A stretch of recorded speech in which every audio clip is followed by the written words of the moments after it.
नमस्कार साथियों, मैं राजेंद्र मंडलोई आपका हमारे चैनल पर स्वागत करता हूं। और आज के इस वीडियो में हम class 12th English new question bank में सेक्शन नंबर डी को सोल्व करने का प्रयास करेंगे। पिछले वीडियोस यदि आपने नहीं देखे हैं तो उन वीडियोस को ज़रूर देखिएगा, जिसे अनसीन पेज को पढ़कर प्रश्नों के उत्तर देना है। वो सारे मैंने सोल्व करके प्लेलिस्ट में डाल दिए हैं।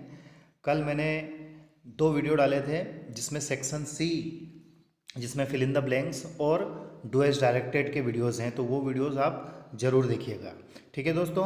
बाकी जैसे राइटिंग स्किल में जैसे पोस्टर, लेटर, है ना, कंपोजिशन, नोटिस, रिपोर्ट, इन सारी जो राइटिंग स्किल की बात है, इनके वीडियोस बना के मैंने प्लेलिस्ट में डाल दिए हैं, और वो प्लेलिस्ट है राइटिंग स्किल्स। ठीक है दोस्तों, तो उस प्लेलिस्ट में आप ज़रूर देखें। साथ ही आप डिस्क्रिप्शन में इनके लिंक भी देख सकते हैं, वहाँ से भी इन वीडियोस को देख सकते हैं। ठीक है, तो चलिए वीडियो की शुरुआत करते हैं। एक्सट्रैक्ट फ्रॉम द पोएट्री, मतलब कविताओं से, जो हमारे पाठ्यपुस्तक में जो पोएम्स हैं, उन पोएम्स से 4 या 5 लाइनें लेते हैं। उन लाइनों को हम एक्सट्रैक्ट बोलते हैं, और उनको पढ़कर नीचे दिए गए प्रश्नों के उत्तर हमें देने रहते हैं। तो जैसे आप इन लाइनों को पढ़ोगे, teach me to listen lord to those far from me, the whisper of hopeless, the plea of forgotten, the cry of anguished, तो आपके दिमाग में आ जाएगा कि ये हमारी पाठ्य पुस्तक, जो हमारी टेक्स्ट बुक है, उस टेक्स्ट बुक का चैप्टर नंबर 1 है, teach me to listen Lord, उससे ये ली गई है। अब प्रश्न कैसे बनते हैं, जैसे a word similar in meaning to hear. Question का अर्थ ये हो रहा है कि हियर शब्द का समानार्थी इनमें से क्या है, जैसे पियर है, नियर है और लिसन है। दूसरी बात, कई बार वो सिमिलर के स्थान पर सिनोनिम भी दे सकते हैं। क्या दे सकते हैं? सिनोनिम्स। ओके, सिनोनिम मतलब पर्यायवाची होता है, और सिमिलर मतलब भी पर्यायवाची, मतलब समान अर्थ वाला। तो हियर मतलब सुनना, लिसन मतलब भी सुनना होता है। तो ऑप्शन नंबर 3 इसका सही रहेगा। अगला क्वेश्चन है, the opposite word of near. Near का अपोजिट, अपोजिट मतलब होता है विलोम शब्द। इसके स्थान पर वो कई बार एंटोनिम शब्द का भी इस्तेमाल कर लेते हैं कि the antonym of near. Antonym मतलब विलोम शब्द, और अपोजिट मतलब भी उल्टा या विलोम शब्द। तो नियर मतलब पास में होता है, तो फार इसका आंसर सही होगा। फार मतलब दूर। अगला क्वेश्चन है, give the name of poem from these line have been taken. कविता का नाम लिखिए जिससे ये लाइनें ली गई हैं। तो ये लाइनें teach me to listen Lord से ली गई हैं। Teach me to listen Lord हमारा पहला ही चैप्टर है। क्वेश्चन नंबर 2 है,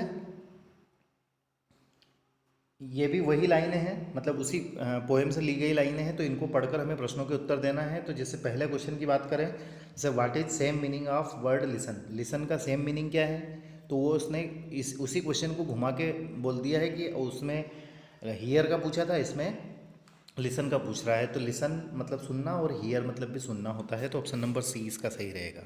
आपको सिर्फ ये ध्यान रखना है कि क्वेश्चन में वो समान अर्थ वाला पूछ रहा है या विलोम अर्थ वाला पूछ रहा है। ठीक है, तो सेम मीनिंग मतलब समान अर्थ वाला, synonym. What is the opposite word of friend. Friend का अपोजिट क्या होता है? तो फ्रेंड मतलब मित्र होता है, और इसका अपोजिट या उल्टा होता है एनिमी, मतलब शत्रु। तो ऑप्शन नंबर 1 इसका सही रहेगा। अगला क्वेश्चन है, नेम द पोएम। तो पोएम का नाम क्या है? Teach me to listen Lord है ना, अभी हमने पढ़ा है। थर्ड क्वेश्चन है इसी प्रकार का, can I admire the statue great when living man starve at its feet.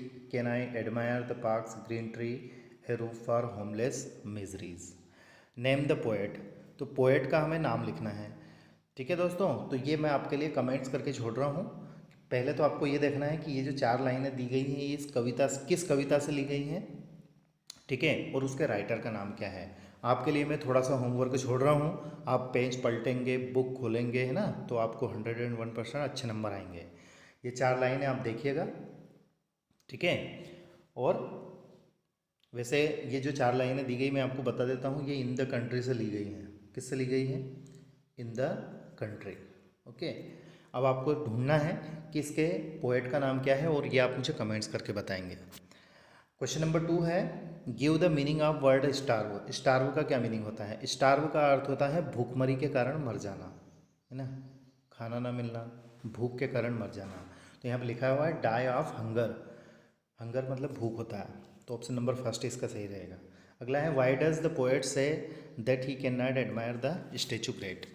कवि ये क्यों कहता है कि वह जो महान प्रतिमाएं हैं उनको की प्रशंसा नहीं करता। क्यों नहीं करता है? वो इसलिए नहीं करता है क्योंकि जो लिविंग मैन है वो स्टार्व एट फीट हो रहे हैं, मतलब वह भूखमरी के कारण मर रहे हैं, इसलिए वो इसकी प्रशंसा नहीं करता है। Living man starve at its feet. तो आंसर कैसे हो जाएगा ऐसा? इसका आंसर क्या हो जाएगा? आंसर हो जाएगा the poet says that he can not admire the statue great because living man starve at its feet. Question number 4 है some words have different meanings and yet they are spelled the same. A cricket is an insect to play it's a game on every hand in every land it's thoroughly agreed the English language explain to very hard indeed. है ना, आपकी poem number 16 है the English language, उससे ये लाइनें ली गई हैं। ठीक है, तो उसको आप देखें, उसके राइटर पोएट का नाम क्या है वह भी आप देखें। ठीक है, बाकी इससे रिलेटेड क्वेश्चन देखते हैं। जिससे पहला दिया गया है find out opposite of different. Different का अपोजिट क्या है? डिफरेंट मतलब होता है अलग, और सेम मतलब होता है समान। तो ऑप्शन नंबर फर्स्ट इसका सही रहेगा। An insect and a game बिकार्ड। एक कीड़ा और एक खेल का नाम, दोनों को क्या कहते हैं? तो दोनों को क्रिकेट कहते हैं अकॉर्डिंग टू द पोएम ना। मतलब क्रिकेट मतलब एक खेल का नाम है, और क्रिकेट मतलब जो है एक कीड़े का नाम है जिसको हम झिंगूर कहते हैं। What is thoroughly agreed? Thoroughly मतलब संपूर्ण रूप से, कंप्लीटली। सभी जगह क्या बात, किस बात से सहमत है? सभी जगह इस बात से सहमत हैं कि the English language to explain is very hard indeed. ये आंसर इसका रहेगा। क्वेश्चन नंबर 4 है the wonderful air is over me and the wonderful wind is shaking the tree, it walks on the water and wills the miles and talks to its on the top of hill। ठीक है, पहला question है the opposite of word bottom. Bottom का opposite क्या है? तो bottom मतलब होता है किसी भी वस्तु का सबसे निचला हिस्सा। ठीक है, तो इसका जो अपोजिट होगा, उल्टा होगा, टॉप। टॉप मतलब होता है ऊपरी हिस्सा। The word that rhymes with tree. Tree शब्द से किसकी राइमिंग मिल रही है? तो वो मी की मिल रही है। राइम मतलब लय, तुक। अब इस कविता का नाम क्या है?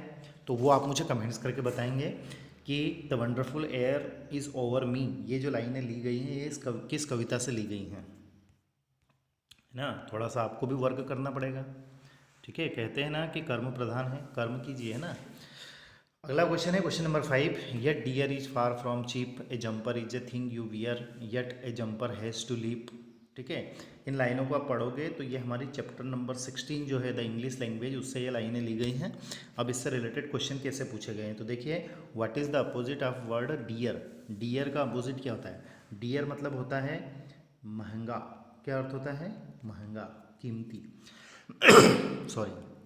ठीक है, तो इसका अपोजिट होगा चीप। चीप मतलब घटिया या सस्ता। डियर का एक अर्थ और होता है प्रिय, जैसे आप सब मेरे प्रिय छात्र छात्राएं हैं, वो होता है। लेकिन यहाँ पर इसका अर्थ क्या हो रहा है? यहाँ पर इसका अर्थ हो रहा है महंगा, कीमती, ज़्यादा पैसे वाला। अगला है the word jumper has two meanings, its one meaning is one who jumps, what is its second meaning. Jumper के दो अर्थ होते हैं, एक तो यह होता है कि कूदने वाले को जंपर कहते हैं, जो छलांग लगाता है उसको, और एक इसका दूसरा अर्थ होता है वो होता है लूज आउटर गारमेंट, है ना।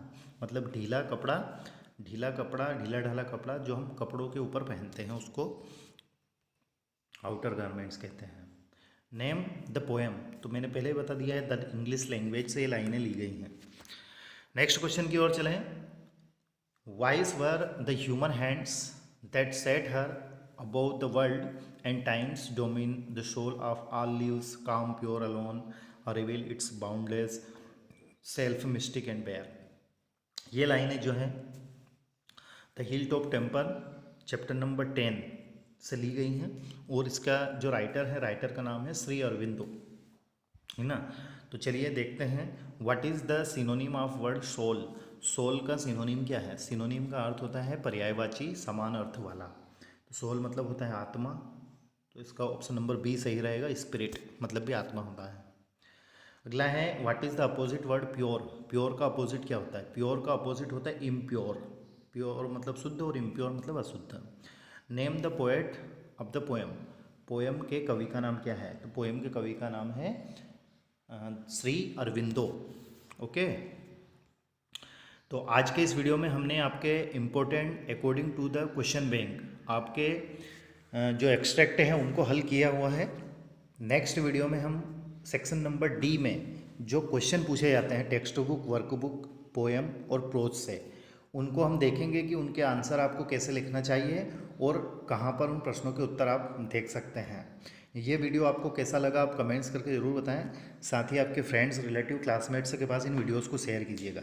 दूसरी जानकारी मैं आपको दे दूं कि इम्पोर्टेंट लेटर, इम्पोर्टेंट ऐसे जैसे कोविड-19 या कोरोना वायरस का हो गया है ना, लेटर, एप्लीकेशन, ऐसे, रिपोर्ट, कंपोजिशन, ठीक है, सारी चीज़ें जो मैंने वीडियोस जिनके प्रोवाइड किए हैं उन सभी की लिंक मैं डिस्क्रिप्शन में दे रहा हूँ। प्रीवियस ईयर के पेपर जैसे 2020 में इंग्लिश का जो पेपर हुआ था उसका सॉल्यूशन, 2019, 2018, 2017, इन सभी के सॉल्यूशन भी आप देख सकते हैं। तो सभी की मैंने सेपरेट प्लेलिस्ट बना रखी है, तो चैनल को आप सब्सक्राइब कर उन सारे वीडियोज़ को आप देख सकते हैं और अपनी तैयारी अच्छे से कर सकते हैं।